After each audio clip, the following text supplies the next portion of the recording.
ताई लाडकी बहीण योजनेसाठी केवायसी अनेक अडचणी येत आहेत महिलांना, कारण की आपण यामध्ये अपडेट केलं आहे की पतीचं किंवा त्यांच्या वडिलांचं नाव त्यामध्ये केवायसी केलं जावं, मात्र आता त्यामध्ये अनेक अडचणी येतात.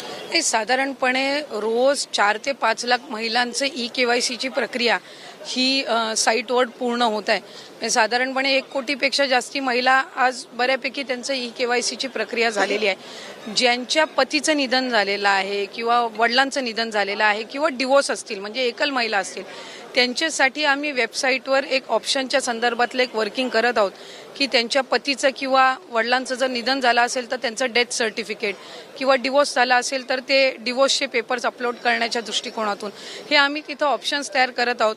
त्यासाठी वेबसाईटमध्ये ज्या काही त्या पेजवर ज्या काही बदल करण्याची गरज आहे त्याची प्रक्रिया ही आम्ही सुरू करत आहोत. त्यामुळे साधारणपणे ज्या सर्व पात्र महिला आहेत त्या लाभापासून वंचित राहता कामा नये या दृष्टिकोनातून आम्ही काम करत आहोत. नाही, अशा 18 नोव्हेंबरपर्यंत साधारणपणे केवायसीची प्रक्रिया आहे.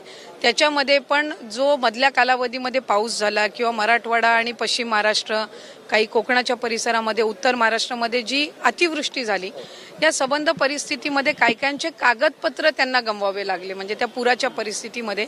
तर त्या संदर्भातला निर्णय हा आम्ही त्यांना एक्सटेन्शन देणं, मुदतवाढ देणं हे आम्ही निश्चितपणाने त्या ठिकाणी करू आणि कुठलाही पात्र लाभार्थी लाभापासून वंचित राहणार नाही याची दक्षता आम्ही नक्कीच